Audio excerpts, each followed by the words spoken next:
Online collaboration and messaging platforms are important tools for today's work environments. Employees can enjoy near-instant communication, real-time file and info sharing, virtual meetings, and other key functions. But with that comes risk.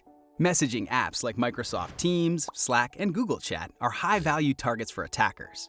That's because they're often used together with other cloud-based tools, many times with the same logins. And messages sent by way of them are likely to contain sensitive data.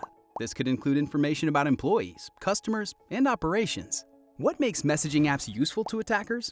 First, employees inherently trust messaging apps, especially if they think they're only accessible to coworkers. This can cause them to be less careful. Even those who are savvy about phishing emails can wind up being a victim. Second, the very nature of any messaging app works in favor of attackers. Simply put, employees tend to share sensitive or confidential data over these apps. For instance, a colleague or boss looking for a file or sharing a link to financial records. They also usually respond quickly to an urgent message. It might be a request to review a document to meet a looming deadline. They also tend to be less critical of informal wording, so they may not think twice if a message contains abbreviations, spelling mistakes, or grammatical errors. And while messaging apps come with security features, they can only offer so much protection. They simply can't scan, check, or purge malicious links and files in real time. So, how would attackers use messaging apps to, well, attack? For starters, they could send malicious code or files in a message. Or they could send requests for sensitive information with little scrutiny.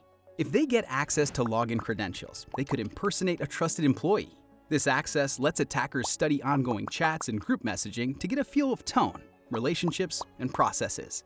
Then, when they do act, it's more believable. Or if the target organization uses chat platforms to deliver customer service and support, an attacker could pose as a customer and manipulate a representative into giving out sensitive info.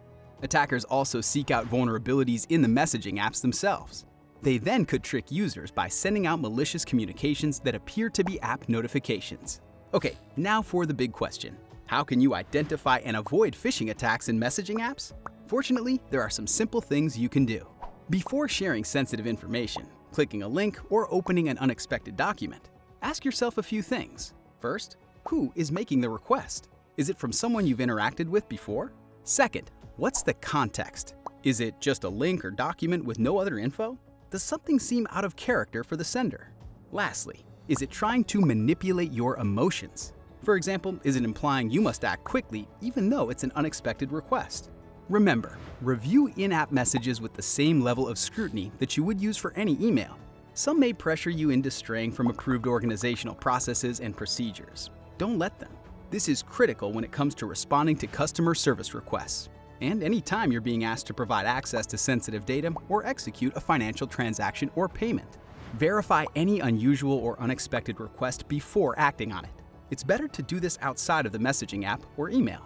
And it's best to do it with a voice-to-voice or face-to-face confirmation. Keep on the lookout for unusual posts or odd notifications in group channels. Attackers may use these to try to reach as many people as they can with a single message. Finally, if you encounter suspicious activities in a messaging app, follow your organization's processes for reporting security concerns.